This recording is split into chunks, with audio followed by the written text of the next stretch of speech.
మహబూబ్ నగర్ జిల్లాలోని ఎస్ఎల్బీసీ వద్ద 54వ రోజు సహాయక చర్యలు కొనసాగుతున్నాయి. సొరంగంలోని ప్రమాద ప్రదేశంలో చిక్కుకున్న 6గురి ఆచూకీ కోసం ముమ్మరంగా సహాయక చర్యలు కొనసాగుతున్నాయి.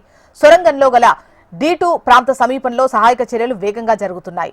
5 ఎస్కవేటర్స్ తో నిర్విరామంగా మట్టి తవ్వకాలు జరుగుతున్నాయి. అయితే తవ్విన మట్టిని కన్వేయర్ బెల్ట్ తో టన్నెల్ బయటకు పంపుతున్నారు. ఇక టన్నెల్ బోరింగ్ మిషన్ పై పేరుకుపోయిన బురదను అధిక పీడనంతో విడుదలయ్యే వాటర్ జెట్ల సాయంతో తొలగించే ప్రక్రియ వేగవంతం చేశారు. టీబీఎం భాగాలను కత్తిరించే పనుల్లో రెస్క్యూ బృందాలు నిమగ్నమయ్యాయి. కట్ చేసిన స్టీల్ భాగాలను లోకో ట్రైన్ ద్వారా బయటకు తెస్తున్నారు. ఇక టన్నెల్ లోపల నిరంతరాయంగా వస్తున్న ఊట నీటిని పంపింగ్ స్టేషన్ల ద్వారా అత్యధిక సామర్థ్యం గల పంపుల సాయంతో నదిలోకి పంపుతున్నారు. రాత్రింబవళ్లు విరామం లేకుండా సహాయక బృందాలు పనిచేస్తున్నాయి. 3 షిఫ్ట్లలో 12 బృందాలతో రెస్క్యూ ఆపరేషన్ నిర్విరామంగా కొనసాగుతోంది.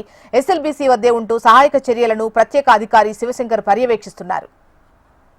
ఇక డీటెయిల్స్ మనకు చారి అందిస్తారు. నరేంద్రచారి.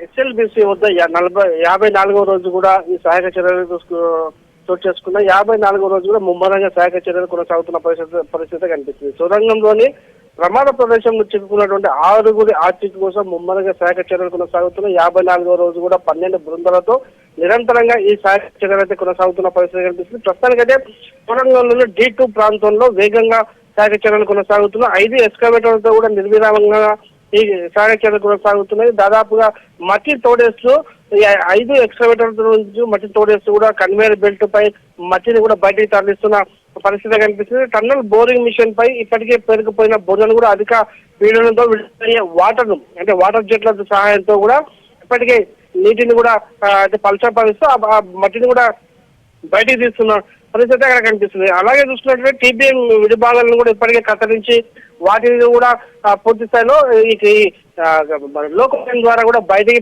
తరలిస్తున్నారు. కట్ చేసిన విడిభాగాలన్నింటినీ కూడా ఒక్కొక్కటిగా బయటికి తరలిస్తా ఉన్నారు. 54 రోజుల్లో ఈ ప్రక్రియ కొనసాగుతూనే ఉంది. అయినప్పటికీ ఈ టీబీఎం మిషన్ కత్తిరింపు మాత్రం ఇప్పటికి కూడా పూర్తి కావాలని పరిస్థితి కనిపిస్తుంది. మొత్తంగా చూసుకుంటే 54వ రోజు కూడా ఇప్పటి వరకు అయితే సహాయక చర్యలు ముమ్మరంగా కొనసాగుతున్నాయి. టన్నల్ లోపల ఉన్నటువంటి నిరంతరంగా వస్తున్నటువంటి ఊట ఏదైతే ఉందో ఆ ఊట ఈ సహాయక చర్యలకు తీవ్ర ఆటంకం కలుగుతోంది. మట్టిని తరలించే సమయంలో ఊట ఎక్కువగా వస్తున్న సందర్భంగా మట్టిని తరలించడం అలాగే టీబీఎం మిషన్ విడిభాగాలను కత్తిరించడం కూడా కష్టసాధ్యంగా మారిపోయిన పరిస్థితి కనిపిస్తుంది. దీంతో ఆ నీటిని కూడా పెద్ద పెద్ద పంపులతో కృష్ణా నదిలోకి అయితే పంపుతున్న పరిస్థితి బయటికి పెద్ద పెద్ద పంపుల ద్వారా బయటికి తరలించి అలాగే కృష్ణా నదిలోకి అయితే వదులుతున్న పరిస్థితి కనిపిస్తుంది. రాత్రి భవన్లు కూడా నిద్రాహారాలు మారి దాదాపు 12 బృందాలు అయితే ఏవైతే ఉన్నాయో ఆ 12 బృందాల నుంచి కూడా ఇప్పటికే రెస్క్యూ ఆపరేషన్ కొనసాగుతున్నప్పటికీ 6గురి గల్లంతైన 6గురి ఆచూకీ మాత్రం లభించడం లేదు. దీనికి సంబంధించి కూడా అధికారులు ఎప్పటికప్పుడు సమీక్ష సమావేశాలు నిర్వహిస్తూ పూర్తి స్థాయిలో అక్కడ సహాయక చర్యలు కొనసాగిస్తున్నప్పటికీ ప్రయోజనం మాత్రం కనిపించడం లేదు. 54 రోజులు గడిచినప్పటికీ ఇప్పుడు సహాయక బృందాలు పూర్తి స్థాయిలో ఎఫర్ట్ పెట్టి పనిచేస్తున్నప్పటికీ ఇప్పటి వరకు అయితే 6గురి ఆచూకీ లభించలేదు.